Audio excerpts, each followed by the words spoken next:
Step 2 is control who has access to our children. Child molesters come from all income, racial, religious, cultural, and other demographic groups. Child sex offenders do not have a particular appearance or look that distinguishes them from other people. As a result, they can often gain access to our children by simply arriving to an event and volunteering or taking on a responsibility. Controlling access to children requires us to set up and follow a screening process that puts obstacles in the way of any would-be molester. Complete face-to-face interviews with all staff and volunteers who work with children, and use that opportunity to communicate the commitment to keeping children safe. Require a written application for all staff and volunteer positions that involve children. Require criminal background checks of everyone who works with children. Since criminal background checks will only screen out those who were charged and convicted of a crime, some think this part of the process is useless and expensive. But remember that child molesters think the rules do not apply to them. They have been known to sign an authorization knowing that a criminal history will be discovered, but believing that merely signing the authorization will get them through the screening and that no one will really check. Check references. Remember that no one is entitled to work with or care for our children. We only entrust our children to those adults who have proven to be safe protectors of their safety. Step 3 is monitor all programs.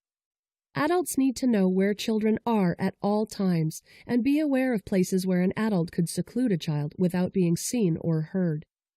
Monitoring programs includes managing the physical environment and creating a sense of transparency in all locations. Lock empty rooms. Keep children out of secluded areas. Do not allow children to access staff-only areas. New programs should go through an approval process to ensure there are enough adults involved to keep children safe. Programs involving children should be adequately supervised. Establish an appropriate adult-to-child ratio and make certain each program meets that standard. Only meet with children in areas where other adults can have open access. Make sure supervisors have access to all programs at all times. Allow parents access to programs through an appropriate process. In addition, adults must pay attention to those times they spend alone with children and make sure that others are aware of the meeting and that they are invited to drop by or stop in to observe any interactions. Creating an atmosphere of openness and transparency can make a real difference in the safety of the environment by encouraging observation and partnership to protect youth. Step 4 is be aware of youth behavior. Talk to young children about their private parts and the touching rules. Teach them that their private parts are special and no adults should see or touch them except to keep them safe and healthy, and then only under special circumstances. Teach children the proper names of their private parts. We use correct names for noses, mouths, feet, or arms, but we often assign odd nicknames to private parts, which should be known as the penis, vagina, vulva, anus, buttocks, and breasts. Failing to use the proper names for these parts puts children at risk. Adults who are uncomfortable with these words need to handle their own discomfort before speaking with their children. Do whatever it takes to be comfortable with the conversation. For example, say the words several times to yourself in the mirror until the words are comfortable for you. Knowing the real names of private body parts will empower your children and let potential predators know that you and your children have open, effective communication. When that is evident, predators are less likely to proceed with the grooming process.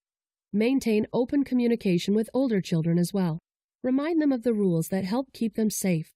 Let them know they can tell you anything. Child abusers look for children who are more isolated or sheltered. Children whose parents are open and straightforward with them in conversation are less likely to be victimized. Parents should encourage children to tell them when an adult shows them images or videos they know they should not see. Be sure to let children know they will be believed and will not be in trouble if they viewed the material. Open communication regarding technology-related activities is also important. When a child or young person uses technology, adult content can come into their homes before they realize it by way of pop-up ads, cyberbullying, or meeting a so-called new friend.